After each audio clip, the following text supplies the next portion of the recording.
Hi, as I said before, my name is Ricarda from cineasten.tv, and when I first heard your name and that I'm going to interview you today, my first thought that was, this guy's Welsh. Yeah.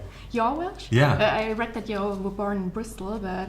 Yeah, Welsh heritage. So my parents are Welsh and all my family are Welsh, but I was born in England and grew up in Birmingham, which makes life complicated. Do you actually speak Welsh? Or?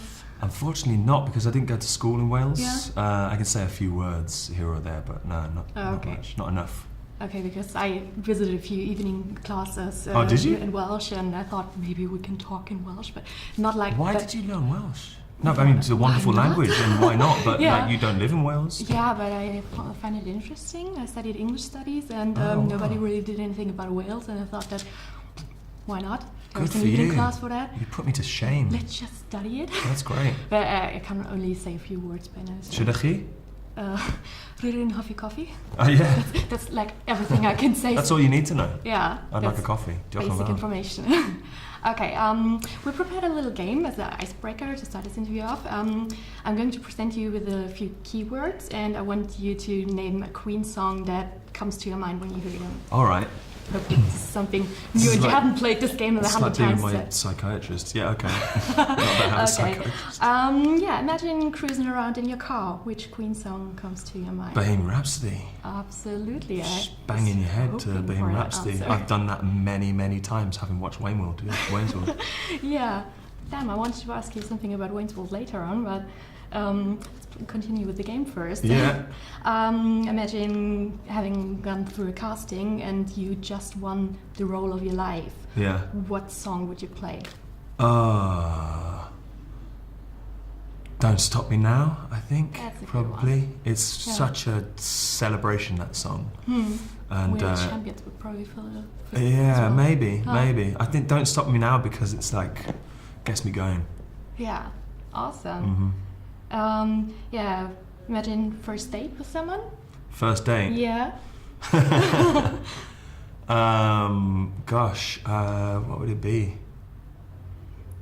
Love of my life if it was going well. Maybe a bit intense for a first date. You wouldn't probably know on the first date, It's right? a bit full on, isn't it? I think I'd be a bit scared if someone played that to me on a first date.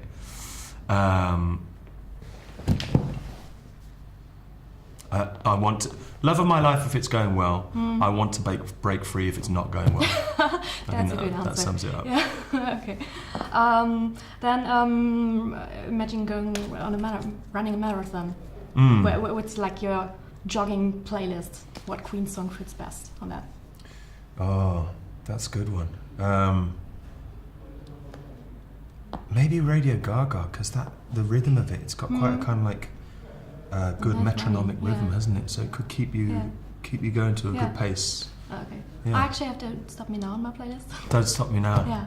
Well, I've already used that. Yeah. But Can I use it again? I haven't said that you can't use it twice. But I'll go for that. Okay. Yeah. And my favorite one, my friend came up with that, standing in a queue at McDonald's. Standing in a queue. I have a certain song in mind for that, but let's see your answer first. I Want It All. Okay. I thought about Fat Bottom Girls. Yeah, that as well. But I Want It All, yeah. Yeah. But it's McDonald's. Maybe, that's a good point, Yeah. actually. Yeah. Okay, now to the question part. When did you actually first come into contact with Queen as a band? When did you first hear a song? Well, I had an older brother, and he used to be into Queen, and I used to listen to it with him. So he was a good introduction to it, but really, we talked about it before, I'll say it again, Wayne's World. It was a good introduction to lots of people of my generation, I think. It's such an iconic scene, and everyone reenacts it. Whenever you hear it on the radio, you can't help but do it. And indeed, when we filmed the music video to Bohemian Rhapsody, when all their heads are in silhouette, and we were only doing the first bit that that involves that. Seen the movie this morning. Yeah. Oh yeah. There you go. Yeah. We only did that first bit, but when we came to doing the take, they just kept the playback going, and it kind of got to the rock art section, and we were all just like, can't help it, and just started headbanging and doing the Wayne's World bit.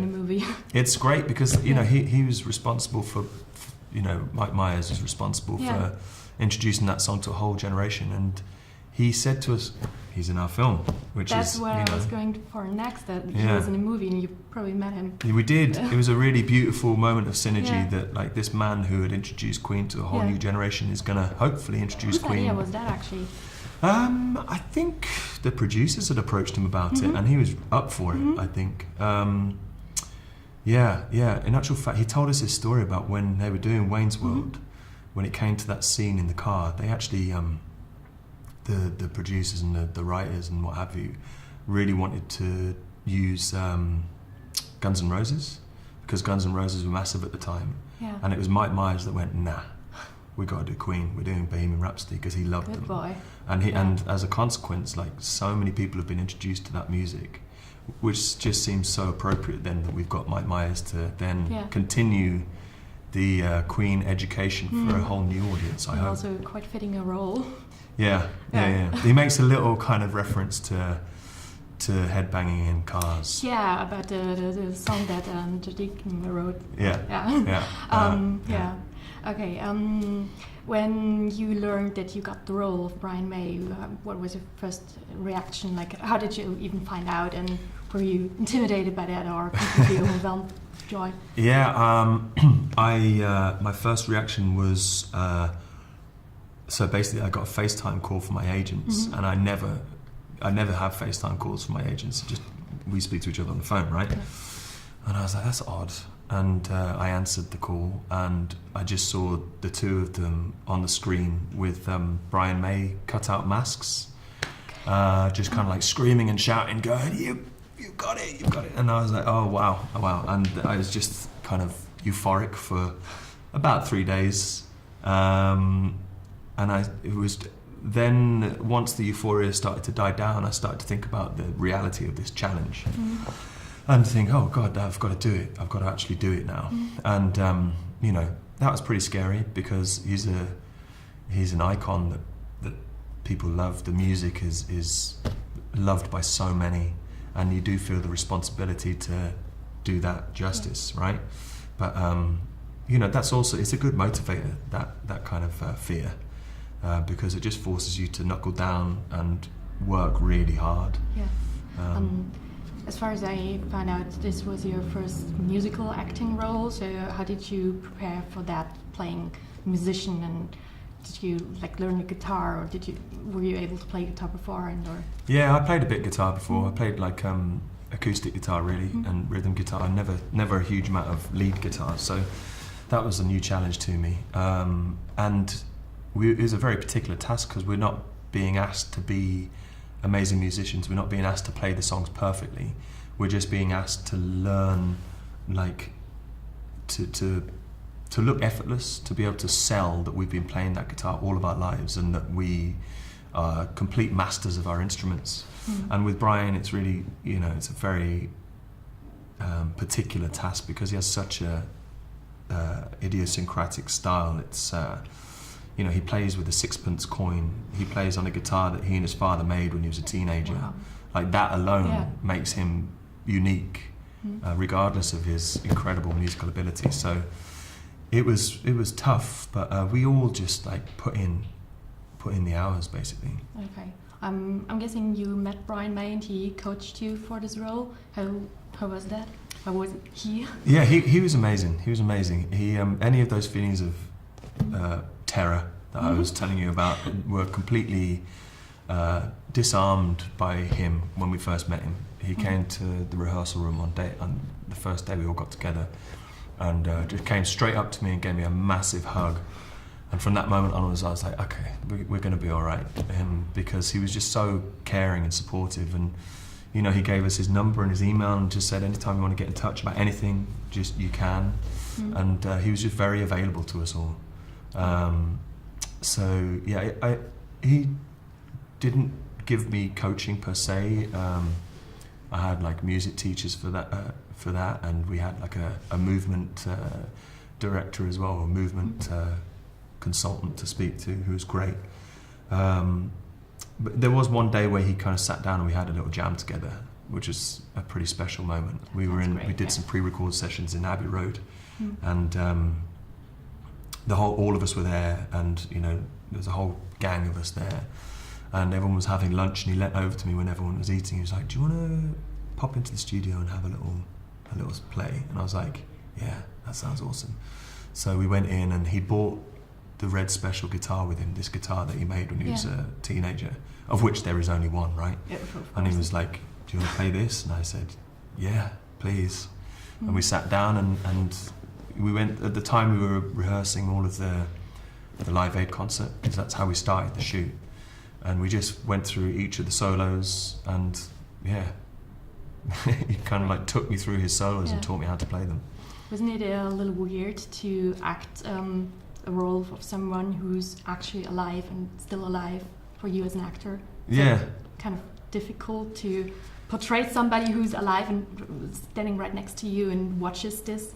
Yeah, well, it is really difficult and intimidating, and but at the same time, like, there's no better source of research than spending time with the man, and asking him questions, sometimes very specific questions about how to play a certain solo or memories of a certain concert or anecdotes like that. But then I think even more useful than that was just being able to spend time with him as an individual and just kind of get to know him a little bit, and he get to know me a little bit, and through that you kind of absorb something of somebody's spirit, of their soul, just kind of it's actually helpful to meet the person. Yeah, and I'm so grateful to him, because he was very unguarded and very generous, and shared so much of himself with me, which was just, it was so useful, and so it just made my life so much easier to know that I had his blessing. And okay. Yeah. How was it with the rest of the gang, working with Rami? And a nightmare. They're awful. I hope I never see them again. No, I guess you will. No, they're honestly, like, we knew that it was going to be an important part of this film, was to try and emulate the bond that band have, that Queen have. They saw themselves as a family and referred to the band as the mothership. They kept on coming back to each other, and we knew that we needed to try and replicate that family feel, which is difficult when you've only got like a month to prepare. But we immediately hit it off. We socialised together. We hung out together. It was really cool that. Why didn't you bring him along here? Sorry. So why didn't you bring him along? Bring who? Rami. Ah, well, I'm sorry. You have to make do with me. But yeah, but he, we all kind of like. It was cool that 2 of the band were from America and 2 of us were from London, and so like what helped was that we were hosting them, like, and we wanted to go out and show them all of our favourite places in London, and so the bond really came really quickly and instinctively, and even to this day, like, there's not a day goes by where we don't all speak to each other. We see each other all the time. Like, I really feel that, I know people say this kind of quite casually and so often, but we really do feel like a family, because like the experience of doing this film was like no other. Okay. And we've always got these great memories. Awesome. Yeah. Unfortunately, our time's up. No worries. Already. Yeah, thank you. Nice to speak to you. Thank you for answering more questions and playing the game. And awesome movie. Thank you very much. Have a nice day. Nice to meet you. See you. Bye. Bye-bye.